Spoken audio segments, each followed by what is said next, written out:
There's a time for living. The time keeps on flying. Think you're loving, baby, and all you're doing is crying. Can you feel? Are those feelings real? Look at your game, girl.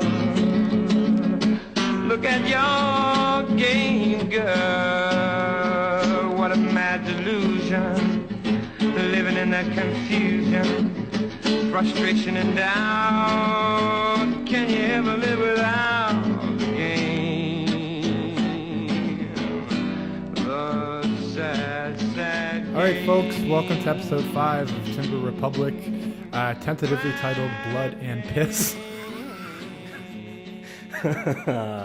For reasons which you're gonna find out. Man, I don't have a pop filter today, so the pee and the piss might pop on your end, listener. But I'm sorry in advance. I didn't even want to bring all that shit today. So, if you enjoyed that soothing tune that we opened with for this episode, well, congratulations on being a fucking weirdo.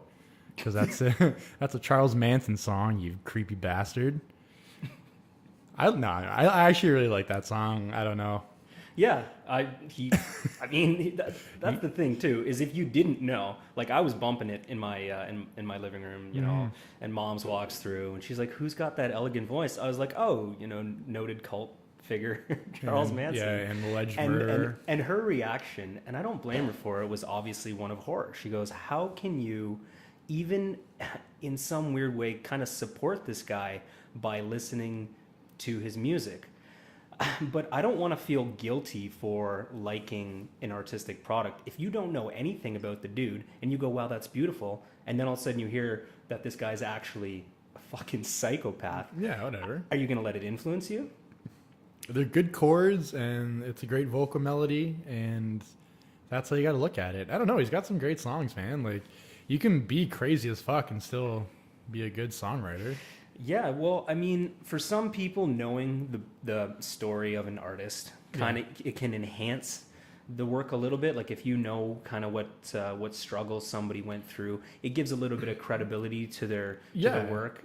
So I mean, if you listen to some of his music, yeah, it is a little bit more eerie because it's at the time that he was writing, this guy was leading a cult and commanding people to commit murder. So yeah, I can see how you would be influenced by that knowledge. Yeah, and I don't know, to me, like, I love that dichotomy of like Charles Manson, the evil murderer, and Charles Manson, the soothe voice, like silky smooth folk musician. I don't know, man. He's got some good tunes. Like I've been kind of like, I've for the past like week or so, I've been really into cults and shit. And I've been listening to like Charles Manson, and I've been telling people this, or like telling people I've been listening to his music, and just to garner their reaction, and it's just everyone's like, oh, that's cool. Like no one wants to fucking say that. No, I'm, Well, it's a lot of artists and a lot of musicians, especially, have some pretty weird backgrounds. They've done some crazy shit. I mean, I'm not going to look at a Van Gogh poster and be like, "Oh, here's some syphilis-infected weirdo that cut off his earring." I'd be like, "Man, that guy killed it."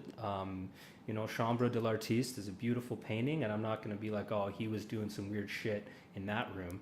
What artist isn't doing weird shit? Especially like I guess a surrealist artist. Not saying Van Gogh was like the most surreal by any means, but I don't know.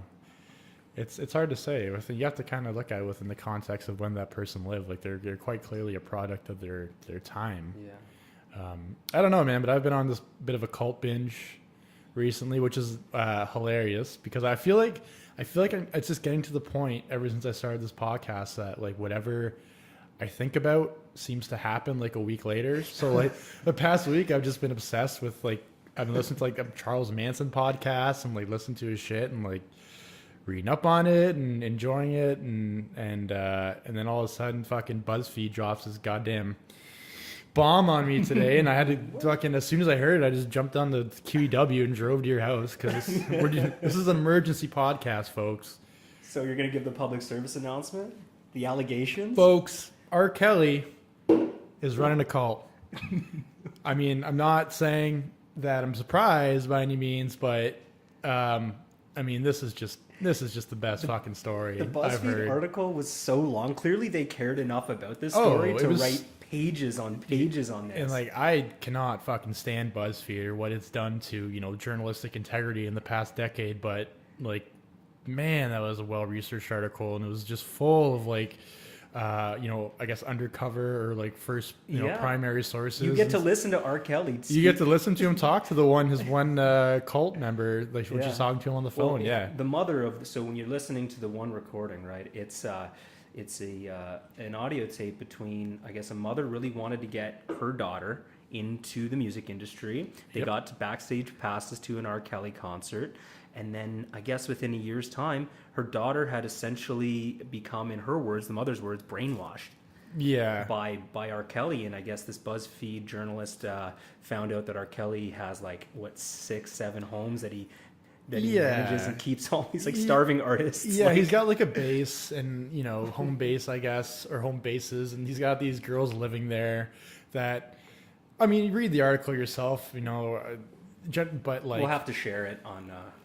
I mean, I'm assuming by this point most people have read it because it's been, you know, posted everywhere today, I feel like. But, like, it's just... I mean, I'm assuming this kind of stuff probably happens more than is reported in, like, Hollywood or in film or in music. Just because, like, the power that R. Kelly would have over a young, like...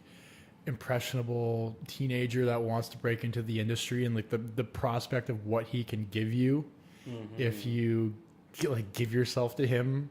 That's right. He holds, like, you know what I mean? He holds the power. A lot of artists, I'm surprised I don't hear about that more, and I'm sure it does happen a lot. There are a lot more instances of this happening that are just reported or kind of, you know, Hollywood or the music industry's best kept secrets, because like, it's R. Kelly, man. I don't know if you...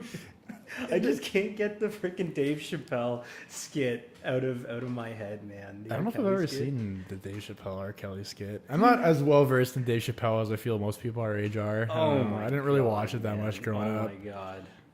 Well, you know, if you haven't seen it, I don't want to spoil it. Yeah. No. But that was the thing, is when R. Kelly first, hit the turmoil scene, it was all about this 15-year-old that accused him of urinating on her.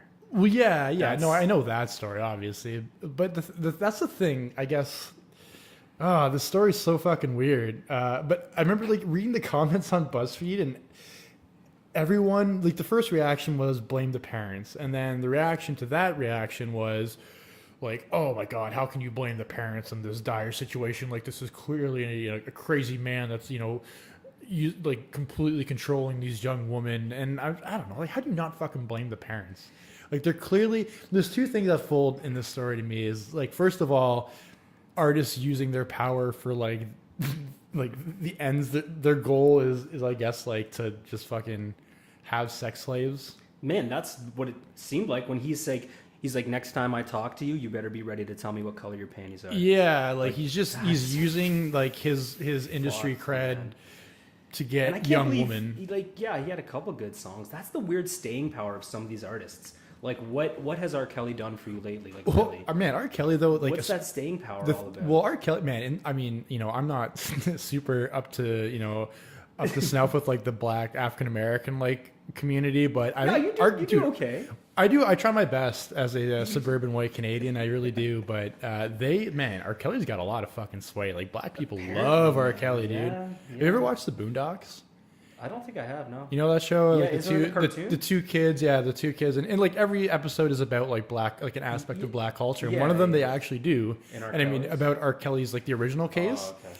And the original one, like the underage sex and the pissing and all that. And they like every episode is kind of deconstructing a piece of black culture. And there's one about R. Kelly, and there's two boys, and the one boy is more of like the critical, like he's more of like, I guess, like introspective sort of. Yeah, he's an introspective kid. Like, you know, he takes school seriously, and then his brother's more of like, he always represents sort of like the hood opinion in every episode. And so The debate in that one is like the the kind of straight edge kid wants to think rationally about like why do we idolize these flawed people? Why why does just as a general like why does we as a general people blindly idolize these people?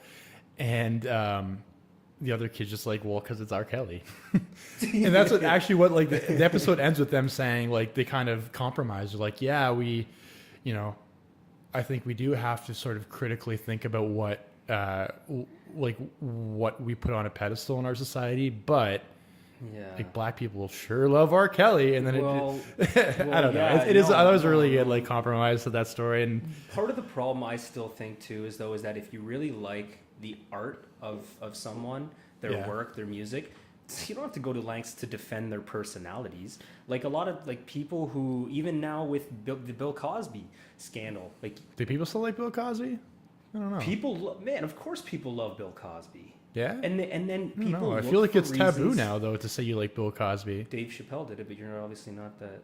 Wait, Dave Chappelle? Oh, like his real recent. I haven't watched it yet. Well, either way. So what I was gonna say, is like you don't have to defend a guy like Kanye West. Apparently, just throws on mad anal porn when people are over at his house. Oh, really? Yeah, Ninja, from the Unsword. So he he goes. Oh, I'm over at, and I was kind of pissed at Ninja for doing this, for kind of selling out. Like he sold out Drake, not that he sold them out, but he's given Kanye a hard time for wanting to put on anal porn. Like, I don't care what Kanye does. If in his personal time, just keep making bangers. Like, I know. Like I'm not gonna even try to defend his personality. Yeah, that's true. It is. I guess. Yeah, I am a Kanye fan. I'm not an R. Kelly fan, so I guess it's hard for me to look at the R. Kelly situation. I don't go out of my way to try to be like, well, he still had a lot of kindness in his heart. Like, no. But I'm saying like with the Kanye thing, I totally like all these bad stories you hear about him. I don't care because I just love Kanye the musician. So I let it.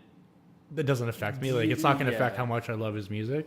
And I guess that's what it's like for R. Kelly fans. I don't know. But the thing is, to me, with this story is, I guess the artist using his or her power to get like to sexually obtain stuff. Absolutely. But or not just sexually, but like to obtain things that the average person can't. And also on the flip side, just the desperation of middle America to be rich and famous. Right, like I mean, not everyone, but there's clearly like these girls. That's where they're like ripe for that manipulation, right? Because clearly, like I mean, from in the article, like the girls and their families are comfortable with them, like having 2-hour like backseat sessions with R. Kelly and shit.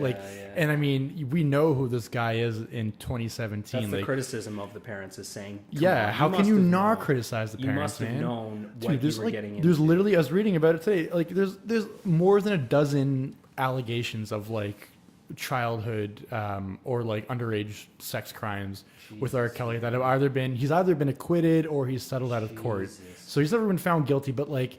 And I'm not saying he's guilty because, that's never been proven, I guess, in a court of law. But, like, this is clearly a very unstable man. Why would you want to, like, let your 17-year-old daughter, like, you're that desperate for them to get famous?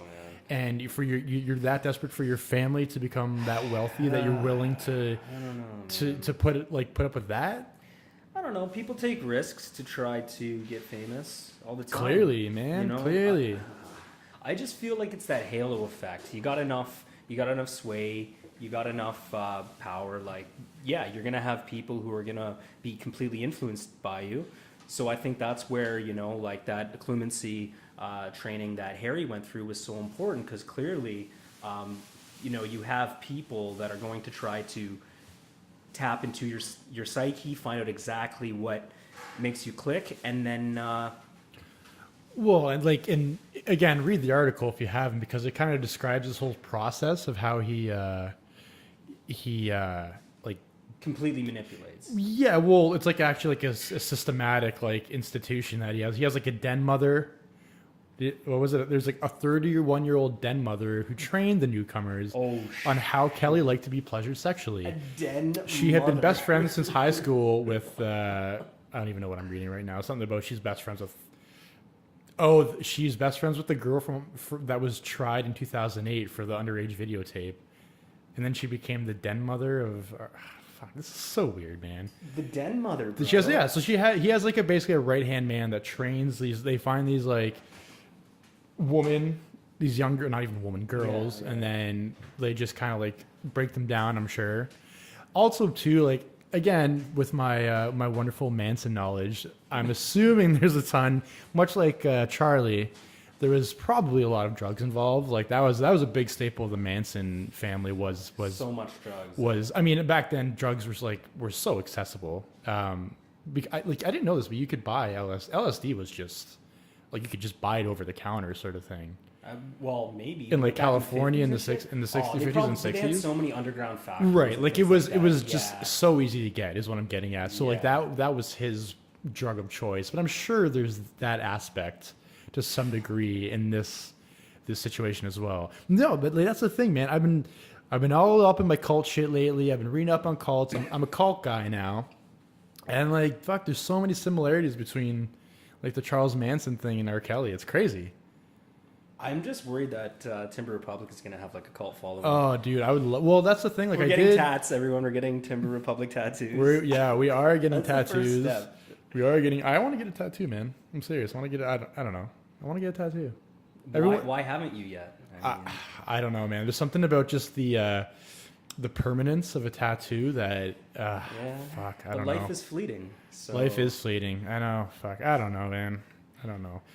But I feel like you got to assert your autonomy and get that sweet. I'm gonna get a tattoo of a whale playing guitar, and it's gonna have the caption "Just whaling" underneath. That's my first one. I think. I'd get it small so that you can cover it up. And that's the one. Yeah, that's the one I'm gonna put on a part of my body that's not visible every day, and then I can just cover it up whenever I realize how, retarded of a tattoo idea that is. But in the meantime, just whaling, baby. Just whaling, man. Nah, I feel bad for these kids, and I think you're right to talk about Hollywood too.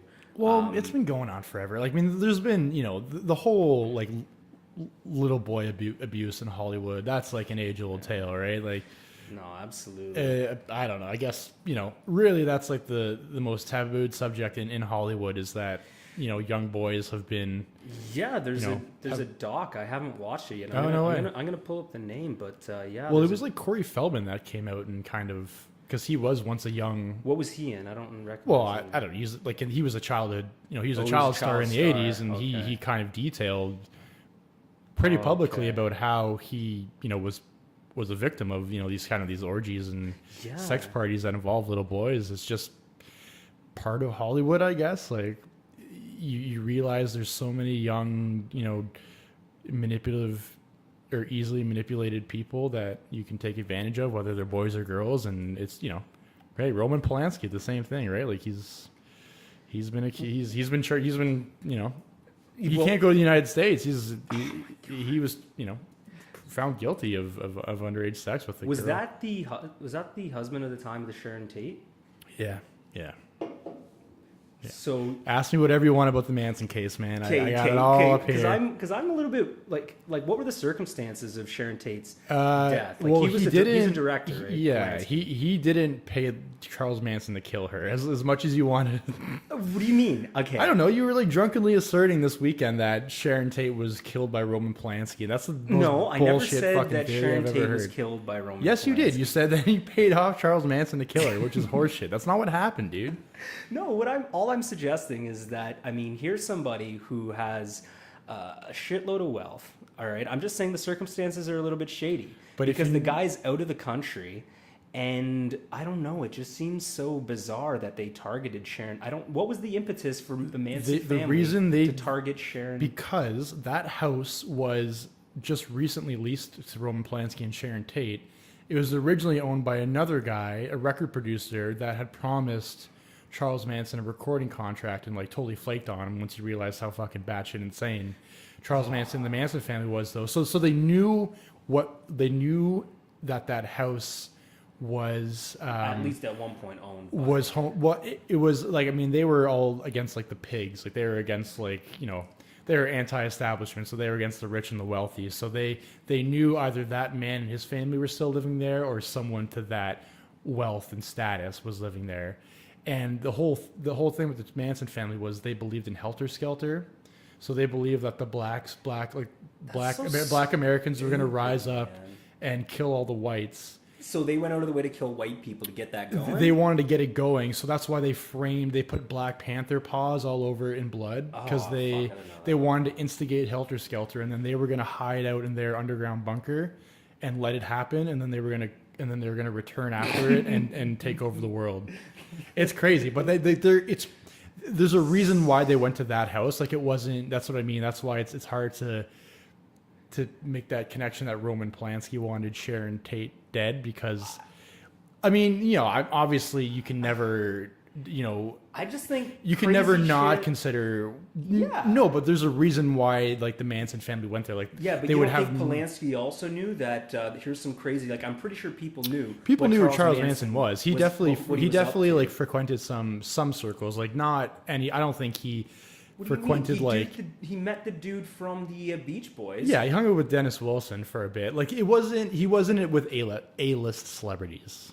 You know what I mean? I don't know that Roman Polanski would have known who he was. I really don't. All I have to think is that you could promise this guy some money, compensation to get him to. Yeah. Oh, and he was desperate for money. That was the main reason they did it. That's all I'm suggesting is that you got to look at fishy circumstances. No, of course. It's just, I think I really do believe that is. And Sharon Tate was beautiful. So they. Oh my goodness, she was amazing. I can't. Yeah. Yeah. Oh, she was amazing. Yeah. Okay.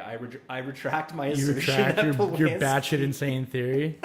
Yeah, Roman, you're clear. You're clear on that one, bud. The whole underage sex with girls thing, though, I don't know. That one's still out there. No, he can't. He can never return to the United States. Fuck. He would be arrested immediately upon arrival. Fuck. So, but the thing is like Charles Manson was offering to his girls, the same prospect of like fame and I guess in a sense immortality. Like. And that's the thing. I feel like, if anything, R. Kelly is even more powerful because he's almost like we said before. They're like deities to people, right? Like athletes and musicians and actors and actresses. Like they're almost like they can offer you like immortality in a sense, right? Like they can offer you. Yeah, some inscription in time of your legacy. Like, that's the thing. Yeah, exactly. You're leaving an artifact. In the industry of music and art and film, people love to leave. That's the best part about human culture. Well, and you transcend your current existence, right? You know, so whether you're it's lower, appealing. It's super appealing. And if you're not, you know, if you're an impressionable young person, like probably hooked on drugs and you know, yeah, you're gonna. I don't know. I feel like that is a human impulse, though. A lot of some people are super introverted and don't necessarily care about. But those are the ones they target, right? And even again, the Charles Manson thing, like they targeted really introverted women or men that were very like unsure of themselves. Like again, it was systematic, much like obviously my boy R. Kelly here with his den mother and shit. Like they found the target that they wanted. The person that they wanted and slowly manipulated them. That's right. And like again, read the fucking article, folks, because it's a doozy. Like make sure to share that. Yeah, like the girls can't. Unless I've already read it. Yeah, the girls like can't text anyone without his permission. The one girl he spanked the one girl outside of a Subway because she laughed at the sandwich artisan's joke or something, and he like spanked her, punished her for like being nice to another man without his permission. It's fucked. Dude. It's fucked. That's why as soon as I read that, I called you and I hopped on the QEW and here we are. Because R. Kelly, you're officially a fuckboy on the Timber Republic list. We don't got time for that shit. I don't even know what that means, man. Well, we should start. What is a fuckboy? Seriously, I've seen it used in a couple different ways. Well, to me, the term fuckboy is like the funniest like insult because it's whatever you want it to be. Know, like it's such a vague term. Like. And I think everyone in their mind has their own image of what a fuckboy is. Like, I picture a fuckboy as somebody who probably still gets some pussy, but tries so hard. Yeah, exactly. And, like, for sure. Like, absolutely. to the tits. Absolutely. Just, like, trying to look so fresh all the time. Yeah, that's definitely... To me, it's just, like... Fuck, I don't know, man. I You use don't it. have any concept of a fuckboy? No, I do. I can picture the kid in my head. Like he's wearing like fucking. Yeah. I don't even know, man. Like he's wearing What are you wearing right now? whatever I'm wearing right. Yeah. I'm wearing an Allman Brothers T-shirt and shorts. Yeah. So if that's fuck boy. yeah, fuck boy. No, it's a good one. It is a good one. Everyone has their, and R. Kelly's a fuck boy. Official Timber Republic. We got R. Kelly. We got who we ragged on so the far. Proud Boys, a whole lot The of Proud Boys in general, they as a collective, they're a bunch of fuck boys. I don't even fucking know. Man, it's only our 5th episode. We have a How growing can I list. not remember what we've talked about? We've only done 4 episodes we got a so growing far. list of fuckboys, man. Yeah, and if you're on that list, you're done. Watch out. You're done. Watch Career out. cut. Credibility shattered. Know who's on my fuckboy list? Let's hear it. Gian Gomeshi. Yeah? I don't know why. Like, not even about like his sex allegations. I mean, just him as a host of the Q. He was the worst, man. Man, a lot of people have him on their fuckboy list. Yeah, but I have him for the professional side of things. I mean, I don't want to comment on the private because that's Let's the whole- talk about. No, Why, we I don't want to talk about We John talked about Gomeshi, Kelly. man. We talked about R. Kelly. Yeah, are they similar? They're not like they're kind of similar. They're kind of similar, man. Abusing. I didn't prepare for that shit though. I did. You I've been prepared prepared to for talk about Gian? Gomeshi since the allegations. All right, what do you think, man? Okay, you know what? I want to talk about Gomeshi. Let's just pretend that I am a super intelligent woman.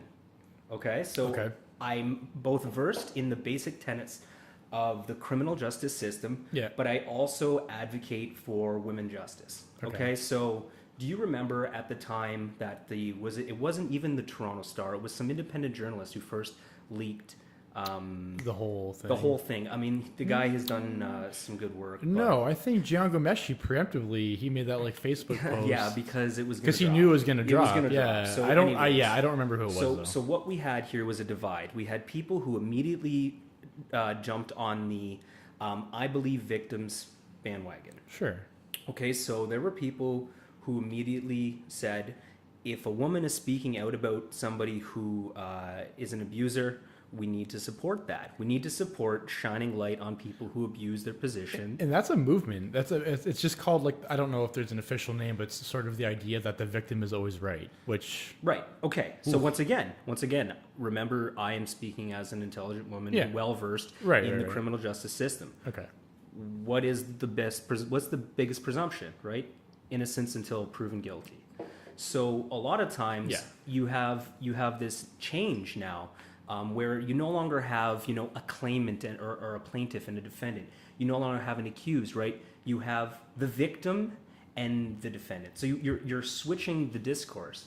So it's like now all of a sudden you don't have to just let the state prove guilt. You have to defend yourself at every turn. So Marie Heinen, who took on Gomeshi's case, right, clearly was able to show Oh, she fucking killed it, man. she killed it. She destroyed like the prosecution was so awful in that So- case, and like the well, defense just like yeah. poked holes through and through. Yeah, and I mean, to get back to like, was he using his position wrongfully? Yeah, I think he deserves the title of fuckboy. Yeah. Because when he was working at CBC, tons of people came out and said this guy was a weirdo. Yeah, threatening- and threatening. that's true. I guess in that sense alone, yeah. There's so many anecdotal stories about him using his So power many. for even just as attempts to get the puss, basically. It's that weird, yeah. No, You this know. guy thought he was hotter than he was. Like he thought Yeah, he could, yeah. he thought Well, he could treat people. It probably the way, worked a couple times for him, Oh, definitely. and then he's like, worked, "Well, But what here's- if it ain't broke?" Here's the thing, too. Here's what I don't think the criminal justice system can really handle: Yeah. are people who are into some kinky shit. Yeah. It gets too far, and then, well, yeah, sure, you have bruises on you, but 30 minutes prior to that, you were all hands on deck, and all hands on dick, so to speak. Right? So. Oh, fuck, that's true. Right, I don't think the criminal justice system can like that BDSM culture. Sure, it's leaking through 50 Shades, but what does that actually well, it's mean? still a taboo What does that aspect actually of our mean? culture, and if it's taboo, there's probably not a law about it. Well, You know what I they mean? say you can't consent to serious harm. That's kind of the Canadian position. Yeah. You can't consent to serious harm. Fair enough. But if you consent to one act, and then the next time it happens, right? Like there's some feminist perspective that says you don't just need consent, you need affirmative consent. Like if she's not bellowing out yes, then don't go near her. Folks, don't do it. Don't do it. Or do it. Get fired from every credible position you've ever had. No. I think actually he's coming back with a podcast. Man, fuck. No one's gonna listen. Let's bring Gameshi on. I don't know. I don't want to talk to him. He fucking sucks. He was such a bad interviewer. Like he's the most pretentious. Yeah, he was. I remember he had Louis C.K. on, and the whole time he called him Louis.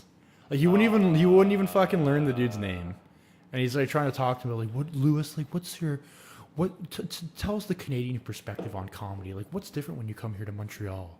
It's like, you're such a fucking turd. No. And your name is Louis doesn't want to talk about that. Louis, I know.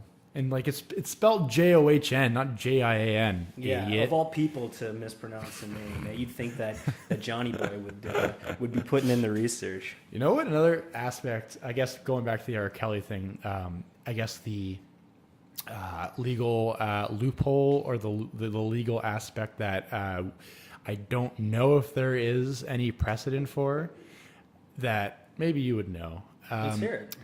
I guess the idea, the one thing, again, later on in the article they discuss that you should definitely read if you haven't, is how by law, like, they can't do anything about these girls because they're adults legally, and living with someone is like, you know what I mean? The age, there's no age of, like, they're past the age of consent. There's no law stating that, you know, you can't take someone away from their current residence because they're, you know what I mean? They're mutually living there. Like, these girls are all coming out and saying, don't bother us. Like, we love R. Kelly. We don't want to, you know, and the parents are saying, well, they're brainwashed. That's right. So what's the precedent here? And the thing I was thinking today was, like, when we think of, I guess the parents are trying to sort of present this as like, my daughter's been kidnapped, essentially. Like, they're so off their rocker by this indoctrination that they're but what I'm saying is, like, when we think of kidnapping, we think of it in a physical sense. Yes, like you're physically constrained, mental but this is a mental constraint. This is like, you know what I mean? It's almost like a mental illness. It's like a silent, invisible constraint. So the problem here is when you try to get the state to intervene. Asking your government to make sure that people don't make shitty decisions is kind of a state that it's a slippery slope, right? If you say, oh man, this guy, like, you know, you got a buddy who's living with this god awful human being and she's ruining his life, right? And like, why, yo, homie, like, get out of that relationship. Right? You can't call the cops and be like, no, my buddy's an idiot. Yeah, this guy's living his life terribly. Right. It's the same kind of thing. Like, she's an adult. He's an adult. He's an adult. And how can we ask the government to rescue people from stupidity? And they have asked, but they've asked. The mother of the daughter in that one report she gave up her job to become a private detective and stuff. Yeah, and work with the FBI. She follows R. Kelly around religiously now. Yeah. Because she lost her daughter and she's fucking pissed. But there's no really legal precedent for that, is there? How do you think Scientology is dealing with all this shit now? Parents flying off the handles, accusing the same things. Like, our children have completely abandoned us for no reason. They're locked in a psychological web. Yeah. That's scary shit. That's and the fact that you can't stuff. go to the government is pretty terrifying. I don't know. It seems, mental illness is obviously a very a la mode discussion in North America, like whether it's, mental illness as in a university setting or mental illness anywhere. Like, at some point, like, there has to be some precedent, because, like what I said before, it's almost like mental kidnapping. I wonder if you could. There could be like a board, like, you know how you have human rights boards. You could have a board that, if you're a concerned parent, you have some blood relation to somebody that you believe is off the rocker or is being controlled. I think you should be able to apply to that board, and that board should have a hearing. Be able to have a hearing. Yeah, because clearly we're not equipped. Like, what would that hearing effectively do? Probably nothing but mediate. I don't think you could order, somebody, but what you could do is, put in place a pathway for the reintegration of a loved one. And what you could do by having that framework sort of mediated by a board is say, look, my allegations or my concern still stands even after the hearing. My daughter has not been permitted to perform, A, B, or C, which the board recommended. So in that case, then I think that could be used and be a catalyst to further action. I don't know what that would look like, but I think it's unfair for this mother who clearly has had her daughter ripped away from her by R. Kelly, right? Or maybe the girl and R. Kelly love each other. Man, no way. Who knows? How do you know? What do you mean? Have you ever met a den mother? Bro, those ladies are fucking crazy, I know. man. I've actually never met a den mother. My last den mother, I had no idea how to please Gameshi. Seriously, I was all cup and sock, and nothing I was doing would fucking work. And so, yeah, seriously though, I don't know. Tough shit. Fuck, man. I did the Myers-Briggs test, and they said for my condition or my my personality, I guess at the most extreme, I would be a cult leader. So I've been thinking about it. Really? Yeah, it did. And you know what? I would love it. I would love the attention, dude. It'd be great. Here's the thing, though. A cult is just a religion where the leader hasn't died yet. Yeah, that's the thing. I want to be a god figure to a bunch of fucking. You're on your way, boy. Yeah. You're on your way. I know. That's what I'm thinking. That's what I'm thinking, man. And on this podcast, when people hear me talk and listen to my I guess just purely I don't even know what the fuck I'm talking about right now, man. Purely, I just want to make a cult. You know what? It's gonna be dope. We're gonna drink Keystone Lights all day and watch episodes of the Boondocks together and fucking just, you know what? That's it. So you gotta hire a couple den mothers then, I guess. I do need a den mother, so if send your applications to if you're interested, Republic Canada. if you're interested in becoming a den mother for my my new cult, timberrepubliccanada@gmail.com. That's it. No past experience is required. I know it's a pretty tough job market these days. So if you're really, yeah, don't bitch about unemployment until you consider being a den mother for Mike G's new call. Oh man, it's gonna be great. Oh man, so are you gonna have a foundational set of beliefs or? Well, you know what? I truly believe that the closest thing we have to God is Google. My God! I was thinking of starting a cult around Google would be sick because that's an all-knowing, omnipresent being. Wherever you are, you can ask Google a question and you get the answer. It's an all-knowing entity, and I want to indoctrinate young, impressionable people to praise it and me. Wow, it is capitalized and me is capitalized too, bitch. Yeah.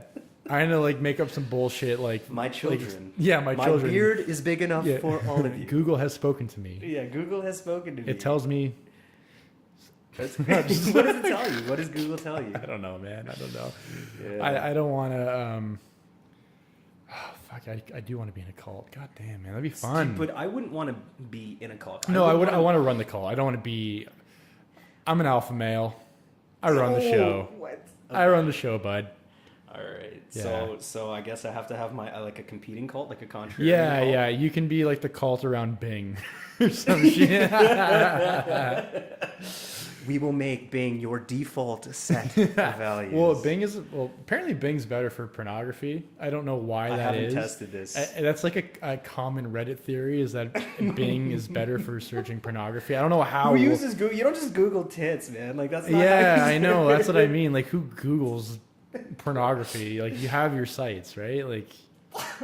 You got your sites. You tried to make me get my list out the other day. I know, man. You tried to coax my list. Coax your list out? No, you ain't getting that list, homie. Dude. No, dude. You ain't getting. I remember in high school, one guy had a login to the Brazzers network, and then it got shared. Oh, I got it, dude. But the browser, in hindsight, the Brazzers network sucks because it's all really overproduced stuff.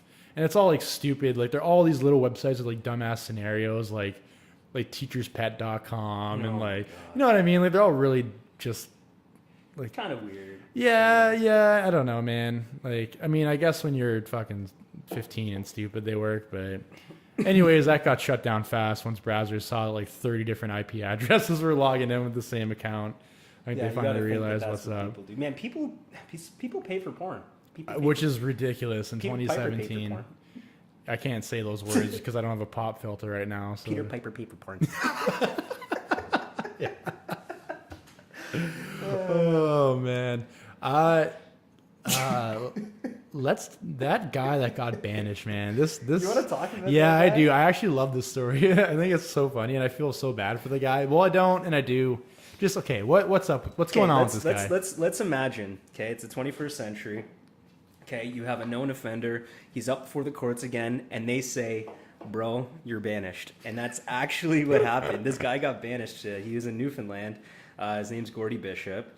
Apparently, he has like an extensive record, and so apparently in his last hearing. The judge and the prosecution jointly recommended, the prosecution recommended that he get banished, and so what that meant was he can't return back to Newfoundland for a year. And so I guess he's going to Alberta. He's got family out there, and the way that the prosecution and the judge sort of reasoned with it is he needs to break a cycle of violence, and he can't do it in Newfoundland. That's so stupid.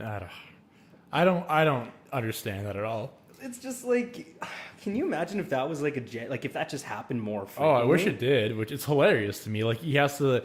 It'd be funny too if they gave him like a hobo stick and like a satchel. Like he had to walk out. You know what I mean? Like he had to ride the rails to Alberta, wherever he was kicked out to. But like that's crazy. Well, I'll hear my thoughts on the topic. All right. First of all, it just sounds lazy as fuck. It's so on the side of like the courts. It's almost like we just kind of give up trying to rehabilitate this dude. I guess he's probably well known in Newfoundland for his various petty crimes. Yeah. He's a career criminal basically, and it's almost like it just gotten to the point where they're like, "Fuck it." We give up. You win. Just leave. We don't want you anymore. Like we've tried everything. Get out. But I think only Newfoundland could get away. Only Newfoundland, exactly. Could get 'cause away it's with just banishing Oh someone. yeah, it's like you're banished from your Like, like if village. Ontario was like, we're gonna get rid of a career criminal and send him to Newfoundland. Yeah. Like what? It's like Newfoundland, the 21st century, and Salem, like the 16th century. Those are the two communities that are banishing people in North America. I can't love it. believe it. I guess, if you have a reason to go somewhere else, I guess it made sense in this scenario. He had family in Alberta. But they're just making it someone else's problem. He's not going to fucking stop doing crimes wherever. Like that's all he knows. It's not like quitting smoking though. You know what I mean? Like it's not like you break a habit and then the habit just goes away. This is just a dude that's probably from a very like poor, marginalized background and like doesn't clearly. know little to no education. He's probably got his grade 10. If that, he's got a criminal record that spans 27 pages. 27 pages. Yeah, So, he's doing some petty theft. Yeah, it's Petty theft, entry, trafficking as well. Yeah, no, for sure. Like it's but such a weird. But I think I don't know if it's that bizarre of a solution. If you're still within Canada, I guess, I don't know. But like here's what I was thinking. Like okay, in fucking like medieval times, fucking weirdos like Petrarch and shit, like they would just banish themselves into the wilderness and walk around and like find God and shit. But like it's the 21st century. Like the dude's just gonna go to Alberta and play video games and shit for a year. Like, he's gonna go play Xbox and go back to Newfoundland. Yeah, next dude. There's year, there's no rehabilitation there. Like they didn't have dope shit back in the day, so like they had to just go roam the forest until like they found the answer in like some tree bark that was speaking to them. But they don't need to do that anymore, man. He's gonna go to Alberta. He's gonna go to the Calgary Stampede. He's gonna go to some Flames games, maybe some Oilers games if he can get tickets. He's gonna play Overwatch with me, and that's it. Like nothing's gonna be learned from this, and he's gonna just go back to Newfoundland and do his shit. Yeah, I mean that's it's a pessimistic view. I think that this guy has a chance if he goes back to Alberta and he kind of leaves his network. The thing is that if you have a group of friends who enable you to commit a lot of the dumb shit you do, then if the court says, hey, like, look, we're not just sending you to a random ass province apparently his family, Yeah, he's got his family family there. probably had undertakings to try to, you know, work with the authorities to make sure that he probably, I don't know if he has like parole conditions when he's out there, but Yeah. it just seems to me like they kind of reached this with his family as well.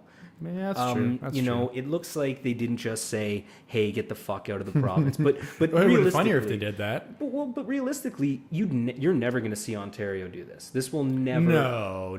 You can't. You're never gonna say, okay, we're gonna put somebody in the, you know, send them to the East Coast to you know, avoid having to deal with this guy's bullshit anymore. We're never Right. gonna thrust a shitty, you know, Yeah. you know, sort of track record into a different jurisdiction so that we don't have to deal with it. Like that, Ontario isn't gonna be able to get away with that. No, but I guess Newfoundland does, because that's pretty much what they're doing. And the funny thing is too, like there's some communities in Alberta that are easily the national leaders in crime. Like Alberta is that's a Manitoba. huge. No, Alberta definitely. I mean, I guess I haven't Manitoba really too. checked up on it in the past year or so, but Like homicide is Manitoba, I thought, or something like that. maybe. But I think like Per just capita? average, like Okay. especially with a lot of those isolated communities where like like fentanyl is a huge issue. I mean, it's an issue here in Southern Ontario, so I mean, it's not just Alberta, but especially since I guess the collapse of the oil industry there as well. There's a lot of unemployment, a lot of desperate people. Like there's a lot of communities around, like the oil, like northern Alberta, that are some of the highest rates of crime in the country. So You don't. Yeah, you think that this guy could? there's find, a conduit there. Like I don't think it. fuck. I mean, I guess there's like you can do that in any city, right?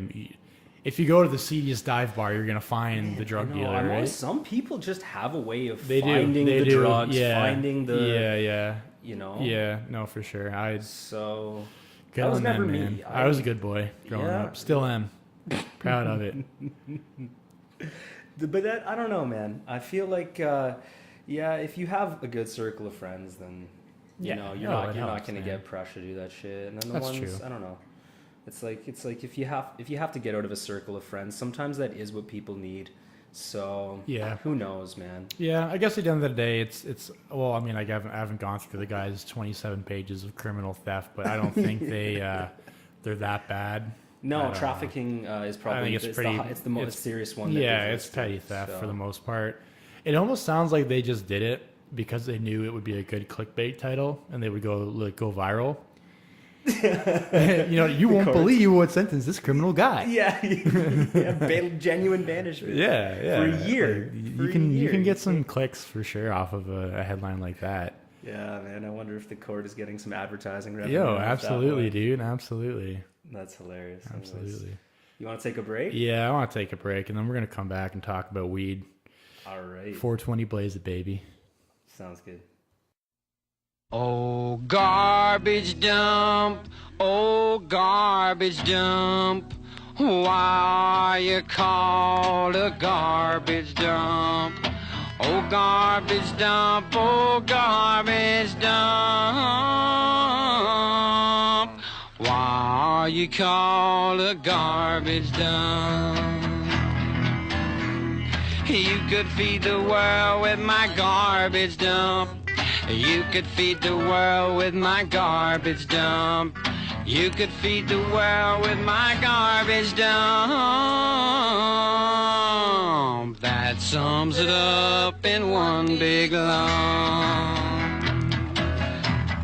When you're living on the road and you think sometimes you're starving, get on off that trip, my friend.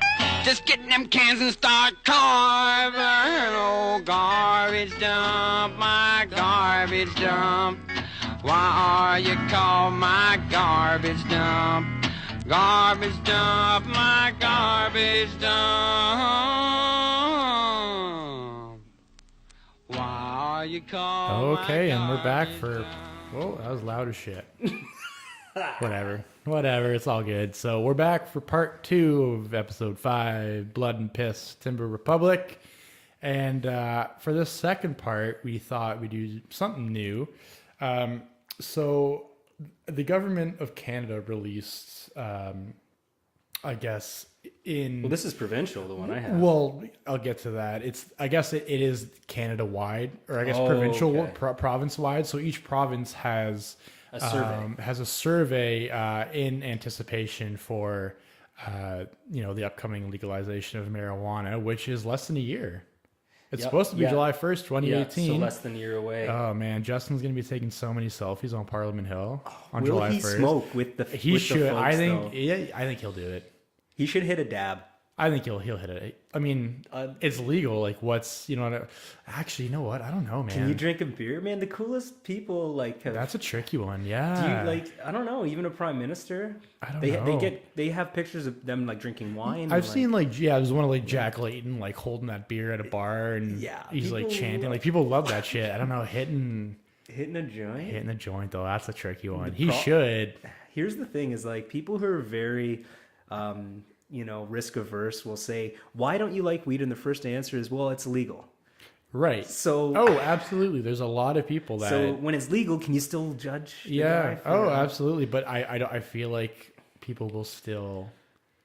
It'll still continue It'll to be hurt a him if he taboo. does it, eh? I think it'll continue to be a taboo subject for the next generation at least. Wow, yeah. I think when our parents' generation dies out, it'll be a lot less. I don't know though. 'Cause It's treated as a moral question. That's I the don't thing. know. Our It's parents smoked weed though. That's the thing. Like, man, we've seen the '60s. We've That's lost what I a lot of mean. lessons from that era. yeah, those are the worst drug abusers, and that's why I still find it very strange how taboo marijuana is. I don't understand it. I know.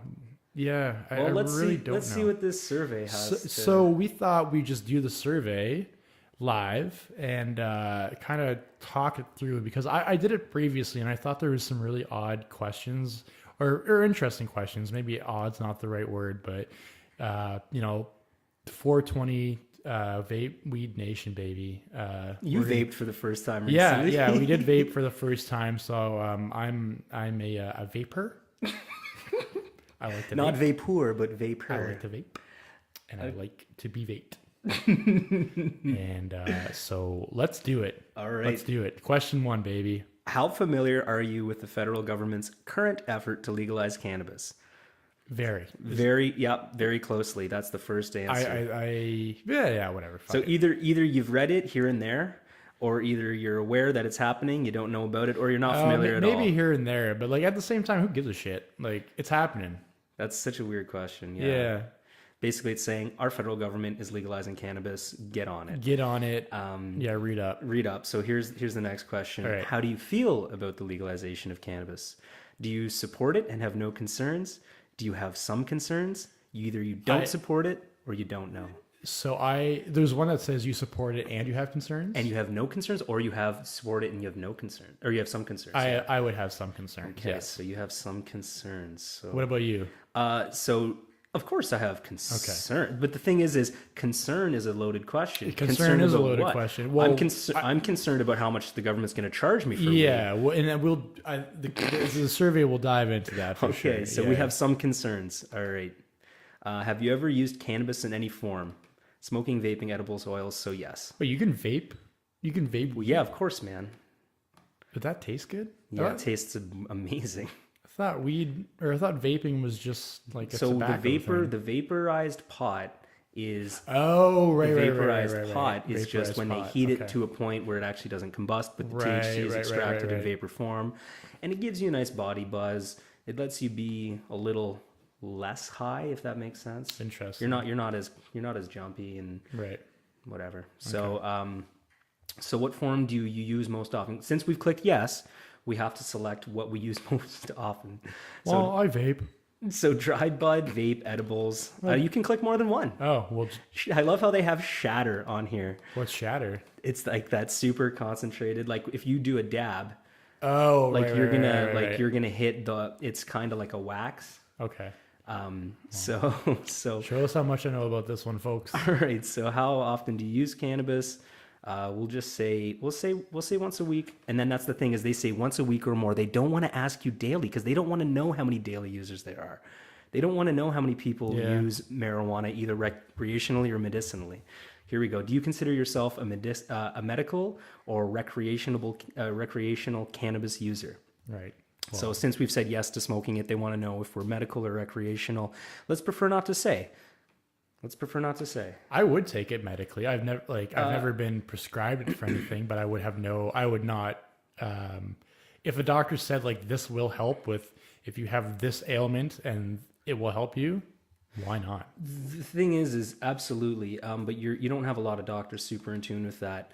The thing about saying either you use it recreationally, which means you like to party and get high, or medically, I think that's kind of like a false dichotomy. What if you just smoke it every day because it feels good? What is Isn't that? that medically? They'd say that's recreational. Because to me, that's not really recreation. To me, recreational means in a social setting. Yeah. But if you're just a dude that can't fall asleep, well, I guess in that sense, it's probably it's a medicine. Yeah, but I think that they would think, like the government would have to say, well, if it's not prescribed, If it's not prescribed and it's not you medicinal, can't self-diagnose. that's how I viewed it. Was medicinal meant prescribed? But what about the average user that just? What if you smoke it to, enhance your chakras and make you closer to Gaia? I don't even know what that means. So that's the thing. If you think it's a spiritually, medically necessary. Oh yeah, shit. Man, we could have made a way better survey, dude. Well, how strongly do you support? Here's the best question I think so far. Yeah. How strongly do you support setting the minimum age to 19 and older for having, using, and buying cannabis in Ontario? And this is where it gets weird. This is where it gets weird for me. So here's the thing. They say for having, using, and buying cannabis. I think for buying, yes. I would even 19. Yeah, 19. Okay. I would say for that's buying, fair. I think that's fair. But same as alcohol. But for having and using, I feel like schools are going to have to deal with this more than anything. I really hope they do. I would really be against even fining people for having it. Like if they're over the age of 16, I would be opposed to any sort of like fine for possession. I think they'll have a universal age for possession, purchasing. Well, I think that's what they're. I mean, it's the same with it's especially if it's going to be distributed by like the Liquor Control Board of Ontario, which like alcohol is practiced at a universal age as far as here's the problem though. Do you withhold medical marijuana licenses to people below the age of 19? Maybe. Well, you know what? A lot of doctors, like, I think it's the same thing with like, for example, like an antidepressant. If you're under a certain age, like a lot of doctors kill themselves at the age of fucking 12 these days, man. I know, but a lot of doctors are very hesitant to prescribe or like, not even that. I remember like when I was a teenager, there was like acne medicine that like could cause suicidal tendencies, and they didn't want to Accutane, yes, and they didn't want to prescribe it to people under like 18 because of that. You know what I mean? That notion. So that's not a very uncommon practice for doctors to be hesitant. There's a strange myth. I don't know how medically supported it is, and I kind of contested that. If you do marijuana at all before, I've heard the number 25 bandied about. If you do marijuana before the age of 25, it like cripples your future learning capacity. Well, these are the things that should be, should no longer become myths and should be set in stone by Health Canada and taught to children so that we know. Because you know what? I have no idea if you're right or wrong. Like I've never been provided with any sort of literature saying, that would refute or support that assertion. Well, let's see the next question. Yeah, let's keep on going. When it comes to setting a minimum age to have, use, and buy cannabis, what are the most important things to you? Select all that apply. So what options? They say keeping cannabis out of the hands of children. Okay. Road safety. Scientific evidence on the relationship, if any, between age and cannabis use, which we just said. There it is. And preventing young people from buying cannabis illegally. So you'll notice three of the four options are based on youth. So you know what the government is getting at. Yeah. They're worried about young people having access to marijuana. What I think, and this is why this survey kind of freaked me out, and you'll see as we keep on going with the questions, is a lot of it is how do we punish the youth? For being dumbasses. Well, no, I just think that, like, I mean, the prison industrial complex that we have in I mean, it exists in Canada as much as we want to say it doesn't. Absolutely, it does. You know, relative, maybe not as maybe not as strong and pervasive as in the United States, but like the amount of money that is made in the prison industrial complex because of like petty marijuana charges. Oh my that God, once those become, once those are no longer I guess they will still be enforced, but there's Not so many criminally, but- so many questions about enforcing driving laws, and I've said this before. Like, I really believe that is where they're going to crack down and make a ton of money, and they're going to prosecute so many people. This is the double-edged sword of the pro-pot movement. It is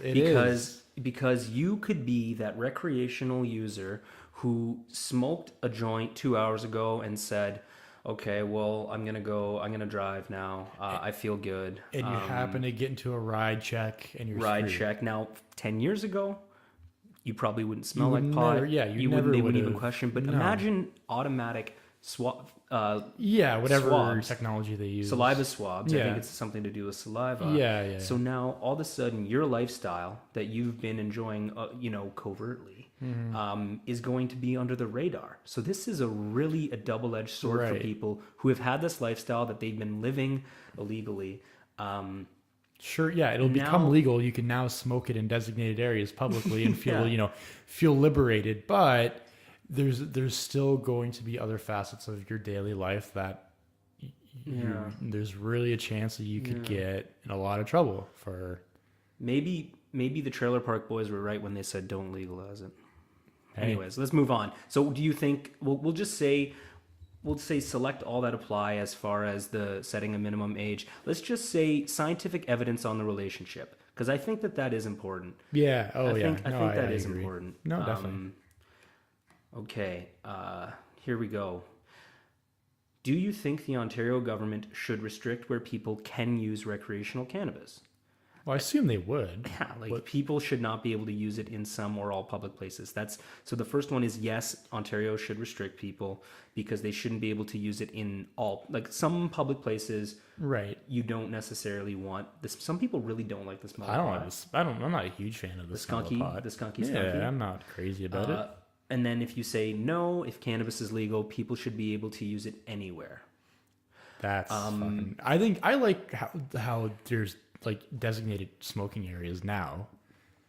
Like if you go to university campus, you can't just smoke anywhere. You have to be standing in like this radius to smoke. Okay, so we said yes. That opened up a whole new world of questions. Where should people not be able to use cannabis? Select all that apply. Around schools and childcare? No, because universities are schools.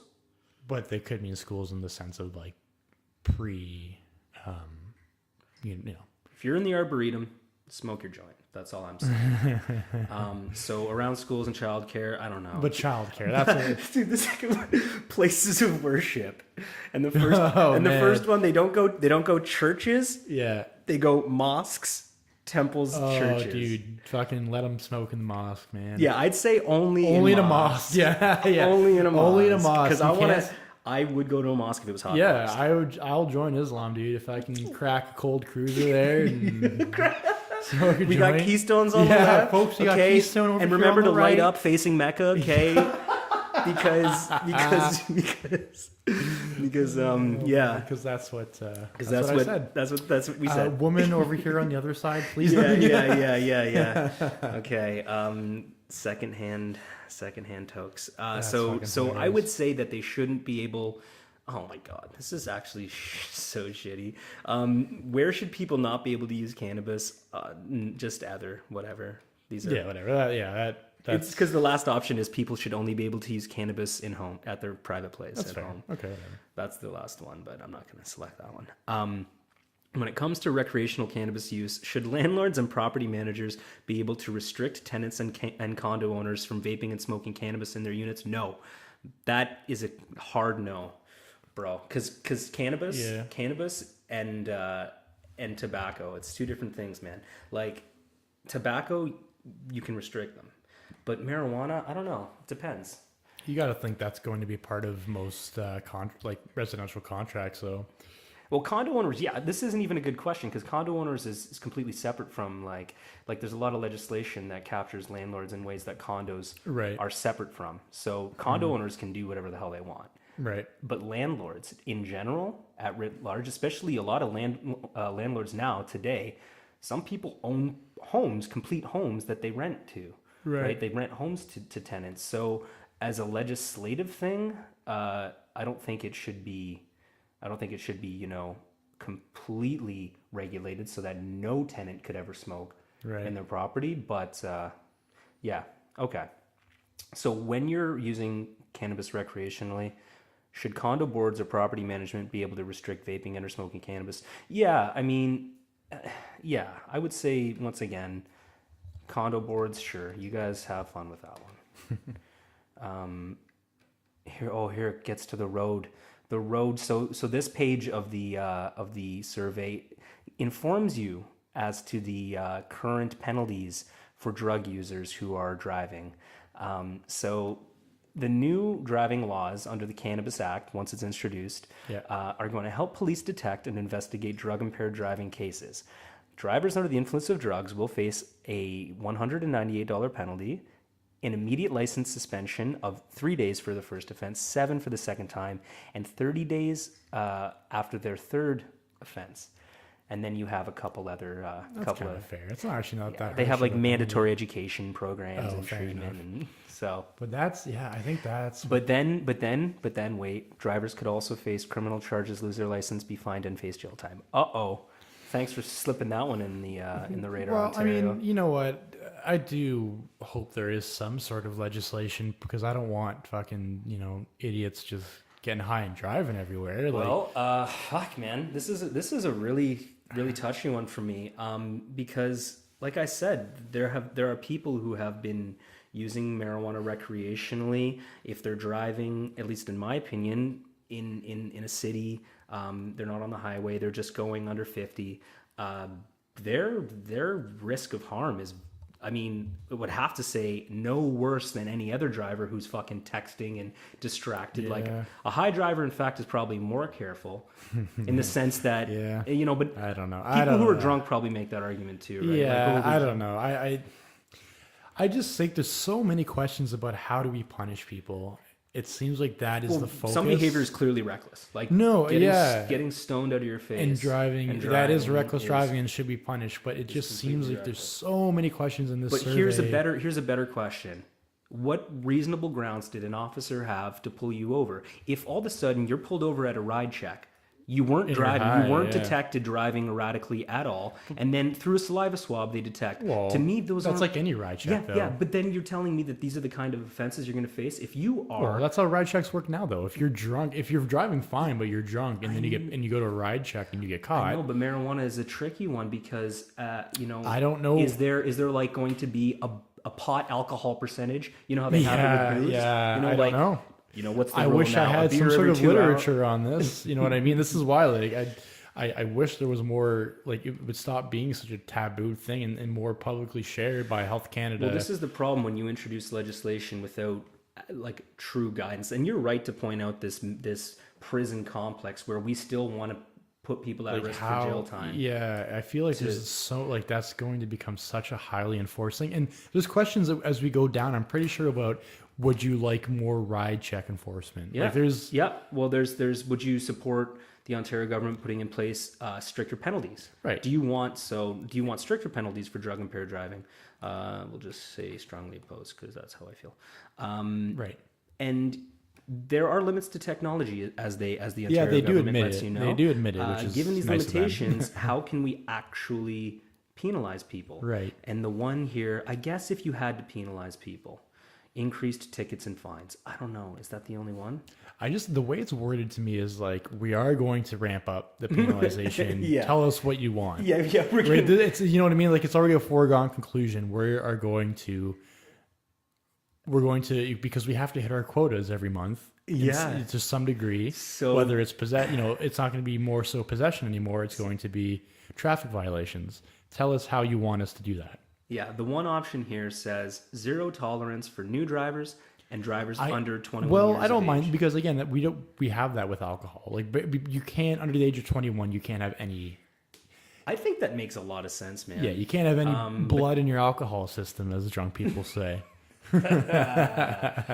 Yeah, I don't mind that. Again, like teaching young people like the first couple years about how to be like a responsible driver by like a zero tolerance policy. Hey, I need a full bottle in front of me, not a full frontal lobotomy.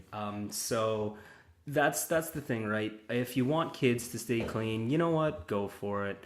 Well, they can stay clean. They just have to learn not to drive when they're gonna go fucking. That's right. Yeah. Get all 420 blaze it. Yeah. Okay. Okay. Fair enough. I don't know. What should we invest in to deal with drug impaired driving? So, what kind of detection systems? So, do you want more technology? I don't like the whole roadside cannabis testing bullshit because to me that's just a facade. Like, if somebody isn't objectively driving dangerously, then you have no reason to suspect them. Well, I guess their argument is we're stopping the prospect of that happening, of a guy falling asleep at the wheel, of someone, daydreaming while they're high. But I mean, people daydream when they're sober. People fall asleep when they're sober at the wheel. So I don't know, man. It's such a touchy goddamn. Drug recognition training for police officers, that's the one. I don't mind that. Drug recognition training, I think at the end of the day, if you do get pulled over for some reason, not as a result of ride programs, which, I mean, obviously driving is not a right. Like, you don't have a right to be in a vehicle. So you're going to have that liberty limited to some degree, but I still don't think that somebody who's very comfortable driving, in cities going under 50, who objectively isn't driving dangerously, to then lose their to be penalized. To me is a problem, especially now you have so many people who are going to say it's for medical reasons. What you're going to stop? There's a truck driver. That's true. There's a truck driver who possesses a medicinal marijuana license, right? And he's now in a legal turmoil because the company he's with, his trucking company, is saying, well, we don't want you as an employee. So he didn't like divulge that information, obviously, when he was hired, or maybe it happened after he was prescribed afterwards. I don't know how. That's a tricky one, because that's the difference between weed and alcohol. Driver, you can never be medicinally prescribed booze. You're never going to be medicinally prescribed booze, but ever. Yeah, I don't know what there has to be with that, though. There has to already be some sort of legislation in place. Well, it's pre-crime. It's saying that we know you have the ability to smoke weed, but that's like everyone. Like, fuck, man, that's a tricky one. I don't think that guy should fucking lose his job. So what if he derails on the fucking Queenie and taking drops 3 innocent families with him? Oh, no one's innocent now. No one's innocent. No. We're gonna blast those families on the news, point out all their faults one time. Man, you're gonna find out that first dumbass who rips a bong. Yeah, I know the news is gonna tear him. Yeah, that guy's gonna get crushed. That guy stole a pack of Skittles once from Young's Variety in St. Catharines, Ontario. He's a deviant, and he deserves to be in jail. So okay, we're almost done. We're almost done. Boy. Thank fucking God. We just need to know how they're gonna sell it. That's the thing. I think it should be completely private. This is bullshit. You don't want the LCBO? This is a complete crap. I think tax it. Tax it, but make it privatized. Yeah. I guess my issue would be making sure that the quality, like it's. Private is the best way to make sure the quality. Have you seen how bad some of these LCBOs are? I can't buy my Lone Pine IPA. I can't get my. But I actually mean like making sure that the weed is was handled in like a proper facility. I don't mean like the quality. Yeah, of the you don't want weed. that Walmart pot cropping. No, man. I want to make sure it's safe for my kids. I want to make sure it's not laced with anything. So you don't think the private retailers can make that happen? I don't know. I don't know. I think that they can, because there's this online market now that makes it way better. Which is I don't understand how that's legal, but you can, like, if you want to right now, you just go on Google and there's many websites that just openly sell weed, and you can order it. I know. And you order it. Well, I don't think in Canada, if it's a domestic sale, I don't think you can check a package. I don't think so. I don't know about that, but that sounds okay. Like a Canadian, that's why they're Canadian retailers, right? Like that are selling the weed. I don't know.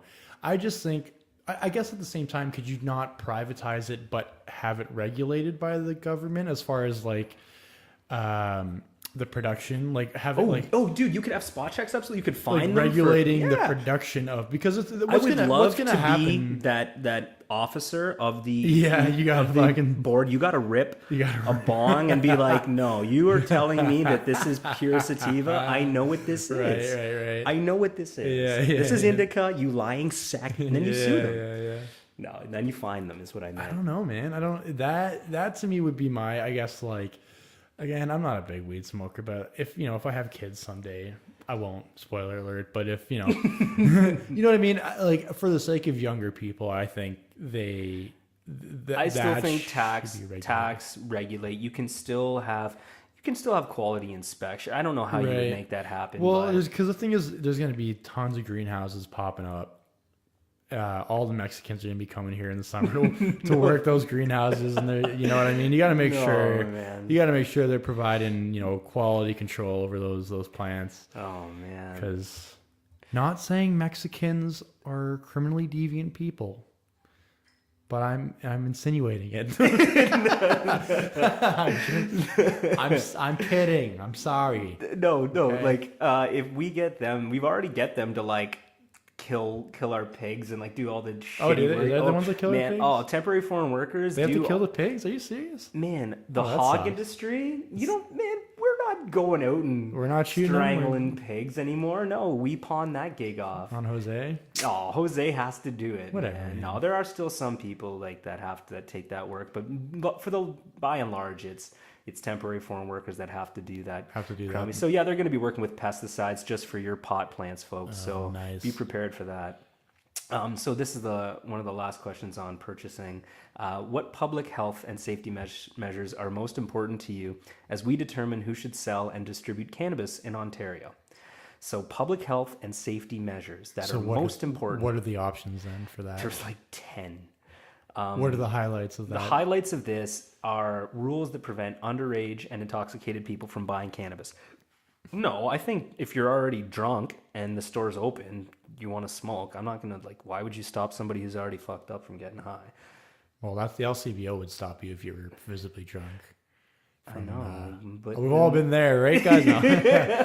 No, they do. If you look when you go to the LCBO next time and buy beer, they're actually prompted. One of the options, like when they're ringing you in, is the person drunk, and they have to click. They have to put to process the sale. They have to put yes or no, and then you feel your heart pounding. Yeah, because you've had a couple. Yeah, I know. My allergies are kicking in. My eyes have been red the past couple of days. So I look drunk right now. Yeah. I've had the speech impediment for the kid. Yeah. So it's fine. I always fall asleep when I'm waiting in line. So then the next one is they want you to have secure product storage requirements. So I guess this is, I want that. So you don't want your marijuana moldy. I don't want moldy ass. Oh man, I bought some moldy ass cigars the other day. Ew. I know. I went to just some. Wait, where'd you get those? Remember those ones we were smoking? Like a couple months ago. Oh, but The Romeo and Juliet is right? But where'd you get them? I got St. Catharines, Where? Ontario Street. Oh, I'm not going to name the establishment, but some moldy ass cigars. yeah. But yeah, so yeah, you don't want to have people getting sick off, and people with allergies. True, if you get like a moldy pot, yeah, some people get really sick. Really? From if you're already predisposed, Yeah. you don't want to be smoking dank. Yeah. Like really the moldy pot. Yeah. So I guess secure product storage, sure, we'll check that one. I want that. We'll let Ontario know what we think. Yeah. Staff training, I don't know what that means. It's probably connected to the first one. Well, I think that means like making sure that you have staff that are equipped to. They're potheads. Yeah, essentially. Like I want my guy at the beer store to be I want a to know fucking his shit. seasoned drinker. Don't serve me none of I that. definitely want the dude to know what's up. That's true, man. That's true.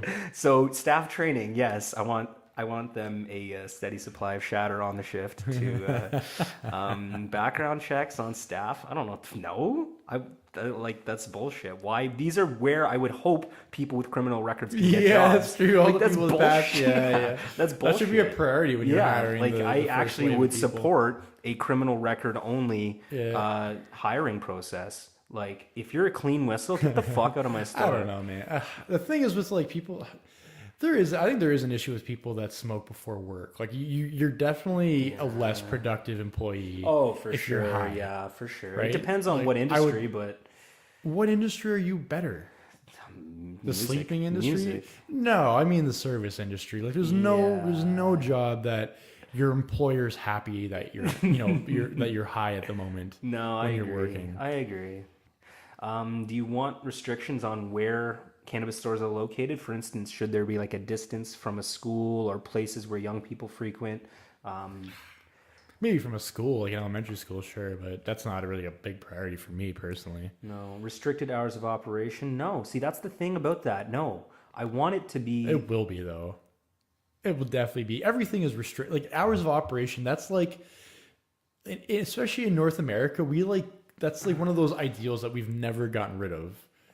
Like... Let the folks go home to their families, kind when of? it's dark out, you gotta go home. You know what?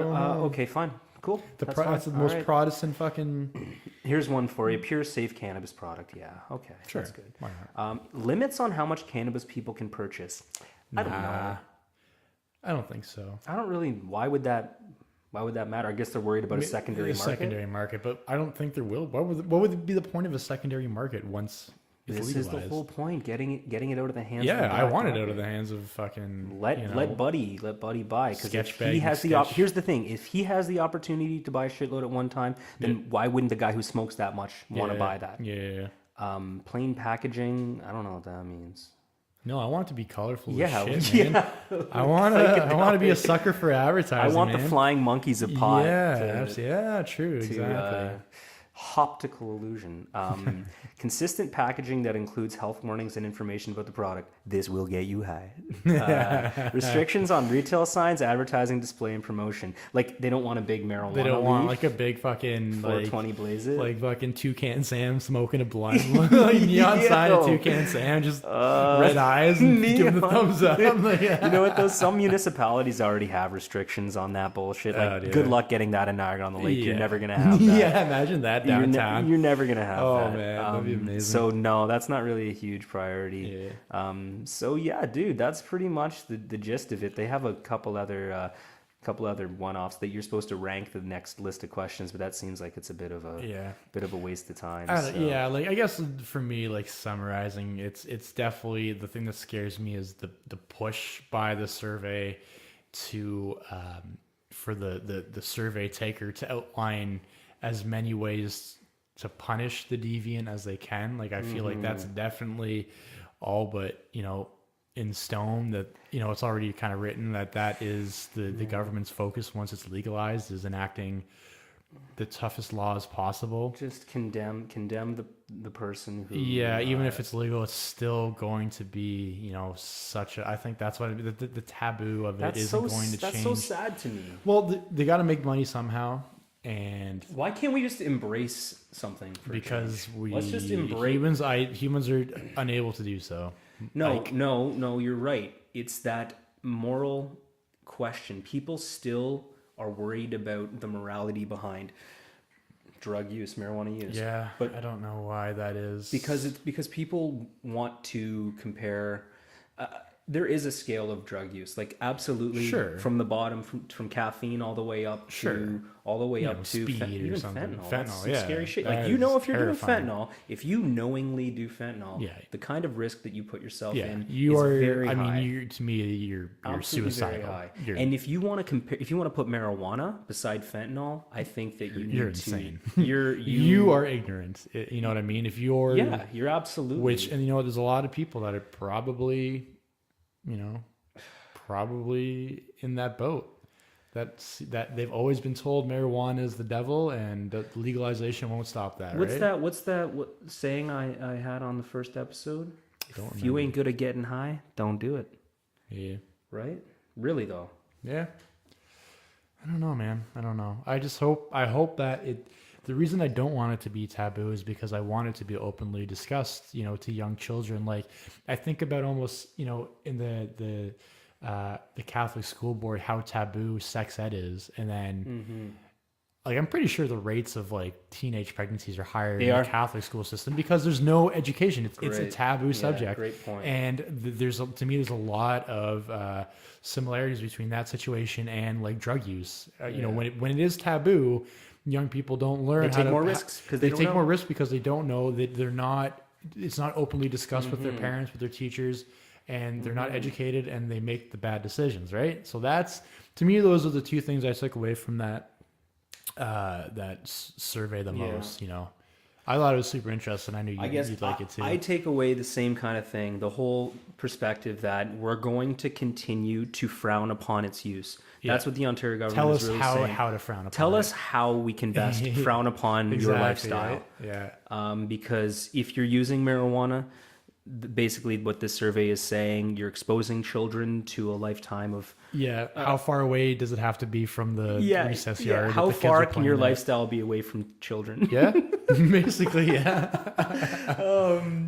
Which dude. is, you know what? There's like, you remember that picture? It's pretty old now of a baby with his mouth in a bong. No. And the parents got shamed I think they got charged with That's like fucking- child abuse. whoa. This is there was no pot in it. They were just like, hey, let's get a funny Let's get picture a of our funny kid. ass picture. Yeah. To me, that you can't man. if you're trying to sting parents with child abuse for that kind of shit. Oh fuck. That, I mean, the lack of self awareness though, and like taking and sharing that picture is kind of funny though.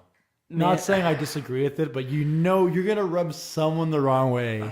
Man, By- but there's pictures of me when I'm like 6 years old with a beer bottle. I'm not drinking any beer, Yeah. but it's just funny to see a little kid getting hold- dick. Yeah, that is actually funny. Like if this, like a little baby ripping a because bong. babies are basically drunk anyways. They just walk around babbling all day. You know, I just don't think hair is all like disheveled and But, shit. but like, think about that's the thing though, is that once we legalize it, is the parent who takes a funny ass pic with a baby with their mouth in a bong going to be treated the same way? Probably. probably. Oh yeah. No, I mean, well, that's Then why we I legalize it? I would look down on that parent too, making a kid hit a bong rip. He didn't, a little baby. bro. It was the tiniest little. Like it wasn't even a fucking. Bro, he wasn't 25 full- yet. It wasn't even a His fucking ball. his mind is forever. Yeah, he is wasn't even forever 25. cursed. He's a forever cursed. deviant. He's gonna be a cult leader. He's gonna be a cult leader. And on that note, folks, free R. Kelly.